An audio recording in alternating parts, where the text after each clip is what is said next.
بسم اللہ الرحمن الرحیم۔ السلام علیکم۔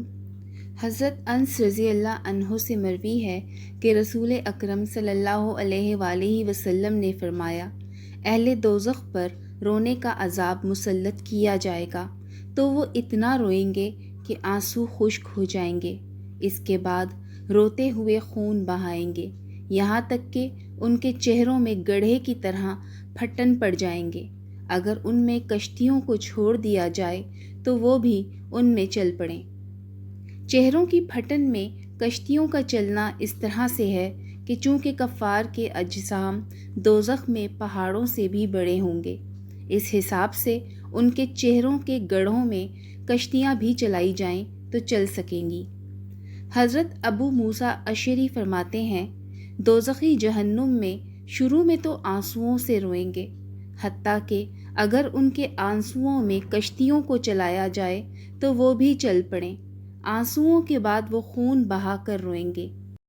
جیسی حالت میں وہ ہوں گے اس میں انہیں رونا ہی چاہیے، یعنی اس سے خوف کی وجہ سے دنیا میں نیک اعمال کر کے جہنم سے بچنا چاہیے اور عبرت حاصل کرنی چاہیے، یا یہ کہ وہ جس عذاب میں مبتلا ہوں گے ان کو دنیا میں کفر و عناد اختیار کرنے اور اس کے نتیجے میں دوزخ میں جلنے کی بنا پر حسرت اور افسوس کے مارے رونا ہی ہے۔ اس غم و اندوہ کے علاوہ اور کسی حالت میں ان کا بس نہیں چلے گا۔ حضرت صالح العمری فرماتے ہیں، مجھے یہ بات پہنچی ہے کہ اہل جہنم آگ میں چیختے رہیں گے حتیٰ کہ ان کی آوازیں بیٹھ جائیں گی، ان میں رونے کی طاقت نہ رہے گی، صرف اتنی جس طرح قریب الموت مریض کی آہیں نکلتی ہیں۔ حضرت محمد بن قعب سے مروی ہے کہ جب وہ جہنم میں چیخیں گے تو جہنم بھی چیخنے لگے گی، اور جب وہ چلانے لگیں گے تو وہ بھی چلانے لگے گی۔ جہنم کا چلانا اور چیخنا اس لیے ہوگا کہ انہوں نے خدا کی حرام کردہ اشیاء کو حلال بنا لیا تھا، یعنی خدا کی نافرمانی کی وجہ سے غصہ آلود ہوگی۔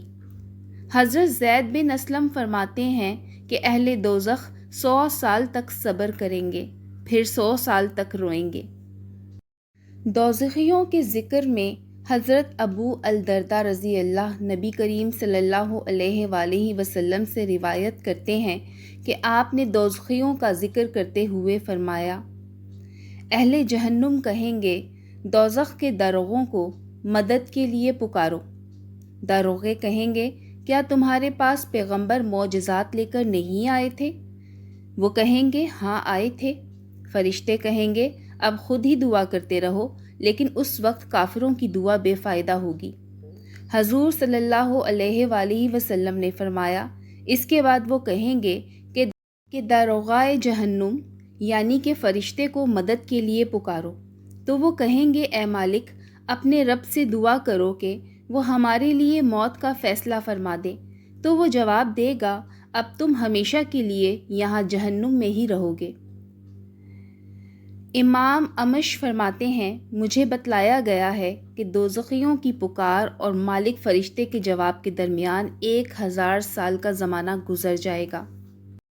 امام امش فرماتے ہیں، پھر دوزخی لوگ کہیں گے کہ تم اپنے پروردگار کو ہی پکارو، تمہارے رب کے علاوہ کوئی بھی تمہارے حال پر رحم کھانے والا نہیں ہے۔ تو وہ اس وقت کہیں گے، اے ہمارے رب، ہم پر ہماری بدبختی غالب آ گئی اور ہم گمراہ لوگ تھے۔ اے ہمارے رب، اب ہمیں دوزخ سے نکال دیجئے اور دنیا میں بھیج دیجئے۔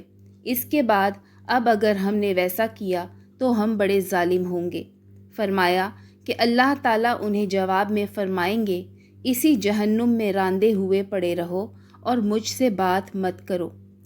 امام امش فرماتے ہیں، بس اس وقت یہ لوگ ہر طرح کی خیر سے نا امید ہو جائیں گے اور اسی وقت سے وہ حسرت، چیخنے چلانے اور موت کو طلب کرنا شروع کر دیں گے۔ حضرت ابو سعید سے روایت ہے کہ نبی کریم صلی اللہ علیہ وآلہ وسلم نے فرمایا، روز قیامت موت کو پیش کیا جائے گا، گویا کہ وہ سیاہ اور سفید مینڈھا ہے، بس اسے جنت اور جہنم کے درمیان کھڑا کر دیا جائے گا اور کہا جائے گا، اے اہل جنت، کیا تم اسے پہچانتے ہو؟ تو وہ گردنوں کو لمبا کر کے دیکھیں گے اور کہیں گے ہاں یہ موت ہے۔ اور اہل جہنم کو بھی کہا جائے گا کیا تم اسے جانتے ہو؟ تو وہ بھی گردنیں لمبی کر کے دیکھیں گے اور کہیں گے ہاں یہ موت ہے۔ آپ صلی اللہ علیہ وآلہ وسلم فرماتے ہیں اس کے بعد اسے ذبح کر دینے کا حکم دیا جائے گا، پھر اعلان ہوگا اے اہل جنت اب تم نے یہاں ہمیشہ رہنا ہے، موت نہیں آئے گی۔ اس کے بعد رسول اللہ صلی اللہ علیہ وآلہ وسلم نے یہ آیت پڑھی جس کا ترجمہ ہے اور آپ ان لوگوں کو حسرت کے دن سے ڈرائیے جب کہ جنت دوزخ کا اخیر فیصلہ کر دیا جائے گا اور وہ لوگ آج دنیا میں غفلت میں پڑے ہیں اور وہ لوگ ایمان نہیں لاتے۔ حضرت عبد الرحمن بن سمرہ رضی اللہ عنہ حضور صلی اللہ علیہ وآلہ وسلم سے روایت کرتے ہیں کہ آپ نے رات کو ایک خواب دیکھا جس کا ایک حصہ یہ بھی تھا، میں نے اپنی امت کے ایک مردے کو جہنم کے کنارے پر دیکھا جس کے پاس خوف خدا آیا اور اس کو جہنم سے بچا لے گیا۔ اسی طرح اپنی امت کے دوسرے مرد کو دیکھا جو جہنم میں گرنے لگا تھا، تو اس کے پاس اس کے وہ آنسو آئے جو خوف خدا سے بہے تھے، انہوں نے بھی اسے آگ سے نکال لیا۔ حضرت ابو سعید خدری رضی اللہ عنہ کے واسطے سے حضور صلی اللہ علیہ وآلہ وسلم سے مروی ہے، کچھ لوگ ایسے ہوں گے جن کو اللہ تعالیٰ آگ میں داخل فرما دیں گے تو وہ انہیں جلا کر سیاہ کوئلہ کر دے گی اور وہ اہل جہنم میں سب سے اوپر ہوں گے۔ پس وہ اللہ عز و جل سے گڑ گڑائیں گے، دعا کریں گے اور کہیں گے اے ہمارے رب ہمیں یہاں سے نکال لیں اور جہنم کی اس دیوار کی بنیاد میں ڈال دیں، تو انہیں دیوار کی بنیاد میں ڈال دیا جائے گا۔ وہ تو محسوس کریں گے کہ انہیں جہنم کے عذاب سے کوئی بچاؤ نہیں ہوا، تو کہیں گے اے ہمارے رب ہمیں دیوار کی پچھلی جانب چھوڑ دیں، اس کے بعد آپ سے کچھ نہیں مانگیں گے، تو ان پر درخت کا سایہ کر دیا جائے گا حتیٰ کہ ان سے جہنم کی گرمی یا قید ختم ہو جائے گی۔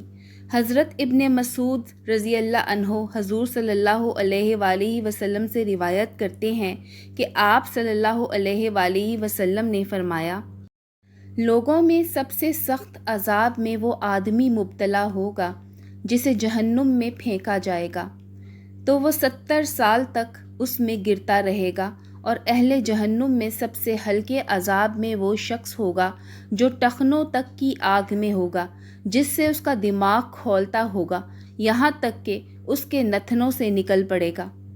اگر آپ کو آج کی یہ ویڈیو پسند آئی ہو تو میرے چینل کو سبسکرائب کر دیجیے گا اور ویڈیو کو لائک اور شیئر بھی کر دیجیے گا۔